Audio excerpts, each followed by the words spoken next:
Servant theft ಮನೆ ಕೆಲಸದಾಕೆ ಕಳ್ಳತನ ಮಾಡಿರ್ತಕ್ಕಂಥ ಒಂದು ಪ್ರಕರಣವನ್ನು ಮಹದೇವಪುರ ಪೊಲೀಸ್ ಠಾಣೆಯಲ್ಲಿ ಭೇದಿಸಿದ್ದಾರೆ. ಆಕೆಯಿಂದ 181 ಗ್ರಾಂ ಚಿನ್ನಾಭರಣವನ್ನು ವಶಪಡಿಸಿಕೊಳ್ಳಲಾಗಿದೆ. ಒಟ್ಟು ಮೌಲ್ಯ ಸುಮಾರು 12 ಲಕ್ಷ.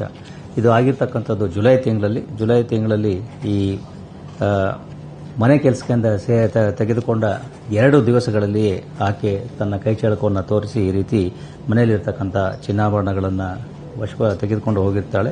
ತನಿಖೆಯನ್ನು ಮಾಡಿ ಪೊಲೀಸರು ಆಕೆಯನ್ನು ದೆಹಲಿಯಲ್ಲಿ ಇರೋದನ್ನು ಖಚಿತಪಡಿಸಿಕೊಂಡು ಅಲ್ಲಿಂದ ಅವಳನ್ನು ಬಂಧಿಸಿ ಈ ಒಂದು ರಿಕವರಿಯನ್ನು ಮಾಡಿರ್ತಾರೆ. ಆರೋಪಿ ಮೂಲತಃ ಒರಿಸ್ಸಾ ರಾಜ್ಯದವಳಾಗಿದ್ದು ಇಲ್ಲಿ ಕೆಲಸದ ಮೇಲೆ ಬಂದಿರತಕ್ಕಂಥದ್ದು ಮತ್ತು ಈ ರೀತಿ ಕಳ್ಳತನ ಮಾಡಿ ಹೋಗಿರ್ತಕ್ಕಂಥದ್ದು ಕಂಡುಬಂದಿದೆ. ಅದರಿಂದಲೇ ನಾವು ಪದೇ ಪದೇ ಒತ್ತಿ ಹೇಳ್ತಕ್ಕಂಥದ್ದು, ನೀವು ಮನೆಗಳಲ್ಲಿ ಕೆಲಸಕ್ಕೆ ಸೇರಿಸಿಕೊಳ್ಳುವಾಗ ಅವರ ಪೂರ್ವಾಪರಗಳನ್ನು ಪರಿಶೀಲಿಸಿ ತೆಗೆದುಕೊಳ್ತಕ್ಕಂಥದ್ದು ಬಹಳ ಮುಖ್ಯವಾಗ್ತದೆ. ಇಲ್ಲದೇ ಇದ್ದರೆ ಈ ರೀತಿ ಸರ್ವೆಂಟ್ ಥೆಫ್ಟ್ ಏನಿದ್ದಾವೆ ನಗರದಲ್ಲಿ ಅನೇಕ ಸಂದರ್ಭಗಳಲ್ಲಿ ಆಗ್ತಾ ಇದ್ದಾವೆ. ಅದನ್ನು ತಡೆಯಲಿಕ್ಕೆ ಖಂಡಿತವಾಗಿಯೂ ಕೂಡ ಪೂರ್ವಾಪರ ಪರಿಶೀಲನೆ ಇಲ್ಲದೇ ಯಾರನ್ನು ಕೆಲಸಕ್ಕೆ ತೆಗೆದುಕೊಳ್ಳಬಾರದು. ಅದು ಆವಾಂತರಕ್ಕೆ ಆಹ್ವಾನ ಇದ್ದಾಗೆ ಆಗ್ತದೆ.